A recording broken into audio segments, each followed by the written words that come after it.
আসছে বিস্তারিত খবরে সংসদ হানা নিয়ে অবশেষে 4 দিন পরে মুখ খুললেন প্রধানমন্ত্রী নরেন্দ্র মোদী। সংসদে হানার ঘটনা অত্যন্ত উদ্বেগের। এই নিয়ে রাজনীতি করা উচিত নয়। হানার পিছনে ঠিক কি উদ্দেশ্য ছিল তা জানতে হবে। সব ষড়যন্ত্র ফাঁস হয়ে যাবে, এমনটাই বার্তা দিলেন প্রধানমন্ত্রী নরেন্দ্র মোদী। আরো একবার আপনাদের জানিয়ে রাখবো, সংসদ হানার ঘটনায় এবার মুখ খুললেন প্রধানমন্ত্রী নরেন্দ্র মোদী। বারংবার বিরোধীদের তরফে দাবি করা হয়েছে, স্বরাষ্ট্রমন্ত্রীর বিবৃতি দাবি করা হয়েছে এবং পরবর্তীতে প্রধানমন্ত্রী নরেন্দ্র মোদী আজ তিনি মুখ খুললেন এবং যে বার্তা তিনি দিলেন যে এই ঘটনা নিয়ে রাজনীতি করা উচিত নয়, হানার পিছনে ঠিক কি উদ্দেশ্য ছিল তা জানা দরকার।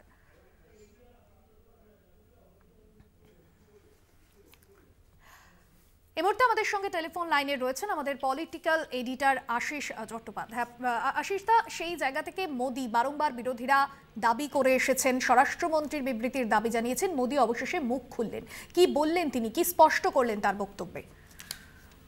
দেখুন, বুধবার 6 তারিখে এই ঘটনা ঘটেছে, 13 তারিখে, আজকে 17 তারিখ। সুতরাং বেশ 4-5টা দিন পার হয়ে গেল প্রধানমন্ত্রীকে এত গুরুত্বপূর্ণ ব্যাপারে একটা প্রতিক্রিয়া দিতে।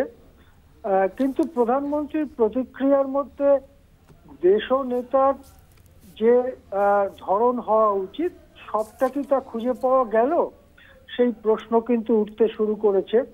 তার কারণ প্রধানমন্ত্রী যে কথাটা বলেছেন সেটা শুধুই নিরাপত্তা সংক্রান্ত ব্যাপারে, এবং গতকালই আমরা জানতে পেরেছিলাম যে সংসদের অধ্যক্ষ ওম বিড়লা 2টি কমিটি গড়েছেন এবং নিরাপত্তার ব্যাপারটাকে আরো শক্তপোক্ত করবার ব্যবস্থা করেছেন। সেই কথাটাই আজকে প্রধানমন্ত্রী বলেছেন।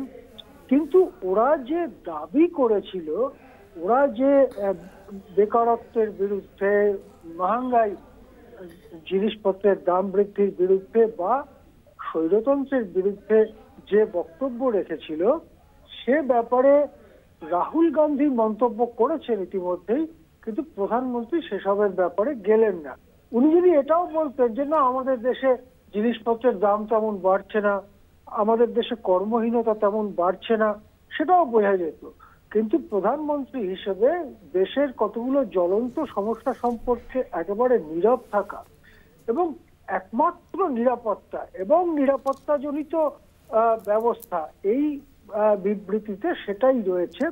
সেটা কিন্তু নিশ্চয়ই অনেকেরই দৃষ্টি আকর্ষণ করবে। আমরা ইতিমধ্যেই জানি যে লোকসভায় কংগ্রেসের দলনেতা অধীর চৌধুরী ইতিমধ্যেই এটা নিয়ে কথা বলেছেন। তিনি বলেছেন যে অনেক সময় বিজেপির লোকেরা বলে মোদি হ্যায় তো মুমকিন হ্যায়, যেটা মোদি নিজেও বলেন, সেটাকেই ব্যঙ্গ করে বলেছেন মোদি হ্যায় তো মুশকিল হ্যায়, এবং সংসদে বিবৃতি দাবি করেছেন তিনি ইতিমধ্যেই। সুতরাং প্রধানমন্ত্রী নরেন্দ্র মোদীর বিবৃতি এত বড় একটা ঘটনায় 4-5 দিন পরে বিবৃতি, সেই বিবৃতির মধ্যে দেশবাসী যা যা শুনতে চাইছিল তার সবটা কি পূরণ হলো, এই প্রশ্নটা কিন্তু উঠছে। ধন্যবাদ জানাবো আশিস দা আপনাকে। পলিটিক্যাল এডিটর আশিস চট্টোপাধ্যায় ছিলেন আমাদের সঙ্গে। ঘটনার নেপথ্যে ঠিক কি কারণ, কি উদ্দেশ্য, এই সমস্ত বিষয় খতিয়ে দেখতে হবে। পাশাপাশি এই ঘটনা নিয়ে রাজনীতি করা উচিত নয়, হানার পিছনে কি উদ্দেশ্য ছিল তা দেখা দরকার।